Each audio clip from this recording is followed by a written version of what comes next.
O fato do Copom não ter dado sinais ao governo federal de que fará corte na taxa de juros na próxima reunião gerou uma revolta em Lula e também em seus aliados. O presidente voltou a criticar Roberto Campos Neto, presidente da autoridade monetária do país, e afirmou que ele joga contra a economia brasileira, além de dizer que não existe uma explicação aceitável para a Selic estar em 13,75%. Já a presidente do PT, Gleisi Hoffmann, chamou Campos Neto de direita bolsonarista que sabota a economia propositalmente. Por fim, o ministro da Casa Civil, Rui Costa, defendeu uma mudança na lei para dar ao presidente da República o poder de interferir no Banco Central e mudar o presidente do órgão.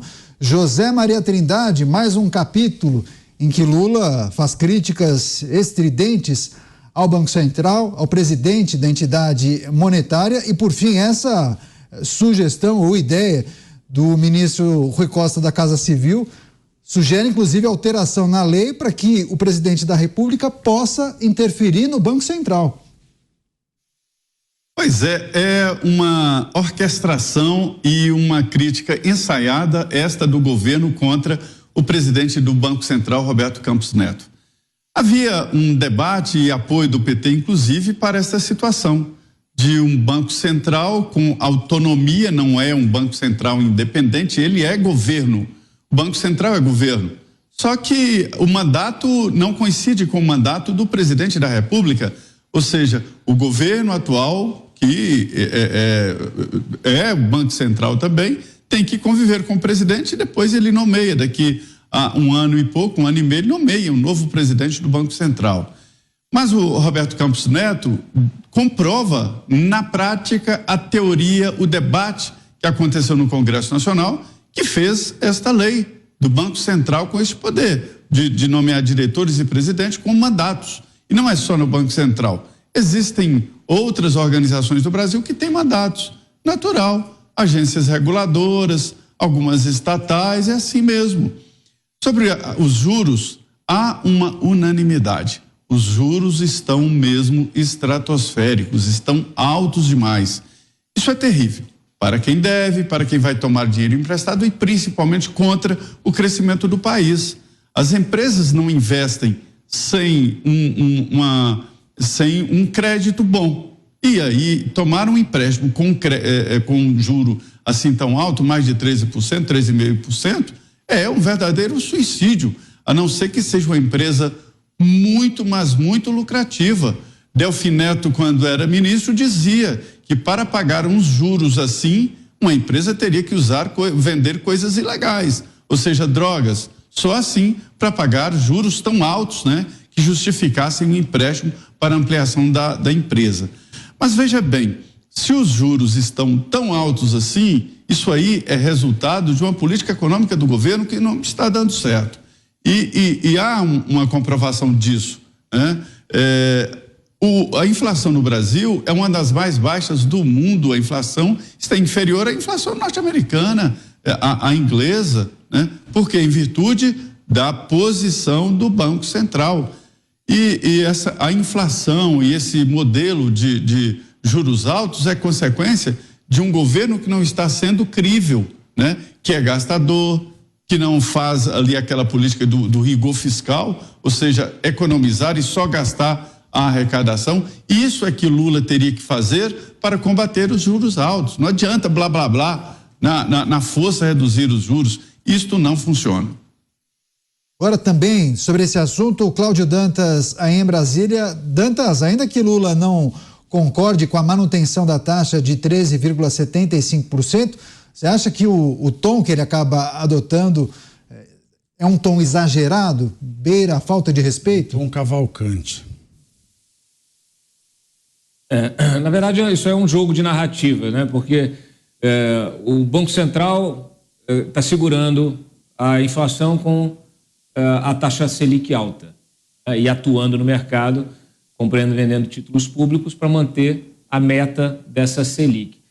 Essa meta, gente, ela é definida em função da meta de inflação. Então, se você quiser alterar a Selic, você precisa mexer na meta de inflação. Por que o presidente não sugere ao seu ministro da Economia, por que o ministro da Economia não vai lá, que é integrante, que preside o Conselho Monetário Nacional, vai lá e propõe a alteração da meta de inflação? Porque ele não quer colocar a digital dele nesse problema. Então eles ficam forçando a barra, indiretamente, sem falar do real problema. Você quer mudar? Muda a meta de inflação. E aí o Banco Central vai passar a trabalhar para cumprir aquela nova meta de inflação. Só que essa nova meta de inflação vai ter que ser bem mais alta, em função, naturalmente, de todo o contexto de mercado, e mercado nacional e internacional. Então, essa conversa, ela é para boi dormir, é uma manipulação da narrativa pública para poder o governo se limpar dos erros da própria política econômica. Agora vamos ao Rio de Janeiro. Roberto Mota também sobre esse assunto. Agora, antes disso, o Dantas tem um compromisso. Dantas, quero agradecer sua participação. Dantas vai sair um pouco mais cedo. Boa noite a você. Até amanhã. Cláudio Dantas, nosso comentarista da Capital Federal, Brasília. Até a próxima, Dantas. Vamos ao Rio de Janeiro. Roberto Mota. Mota, em algum momento, já inclusive sinalização de alguns especialistas, essa taxa de juros será reduzida. Alguns até projetam que isso poderia vir a acontecer na próxima reunião em agosto. Muitos entendem que trata-se de uma estratégia, uma narrativa, como bem disse o Dantas e o Zé Maria, porque quando o Copom reduzir a taxa, o governo Lula ou mesmo o ministro da Fazenda vão dizer, tá vendo? Bem que nós dissemos, tinha que reduzir agora. Você acha que também é se aproveitar de uma situação? Não há dúvida. E a gente não se cansa de ver as contradições e erros grosseiros desses analistas de economia que às vezes fazem previsões e acontece exatamente o contrário. Eu só queria lembrar aqui de uma declaração que foi feita em algum momento dos últimos meses. Vocês vão se lembrar que os livros de economia estão superados. Vocês lembram dessa declaração? Na verdade, não estão. O ex-presidente americano Ronald Reagan tinha uma frase que descreve perfeitamente o pensamento do atual governo. O Reagan dizia o seguinte: a visão do governo sobre a economia pode ser resumida em 3 frases curtas. Se a economia está funcionando, o governo cobra impostos. Se ela continua funcionando, o governo inventa regulamentações. Se a economia para de funcionar, o governo resolve criar subsídios. É exatamente essa mentalidade que nós estamos assistindo. É a materialização da ideia de que o Estado, o governo, tem que interferir em tudo e nada na economia pode funcionar sem a bênção, o pensamento brilhante de uma meia dúzia de iluminados. É aquela turma que confunde link com print, mas quer regulamentar a internet. É a mesma turma que fala das criptomoedas e do Bitcoin, mas quer criar um imposto digital. São políticos e burocratas que vivem uma vida de luxo em seus carros blindados, seus jatinhos modernos, suas suítes presidenciais e seus cartões de crédito sem nenhum limite.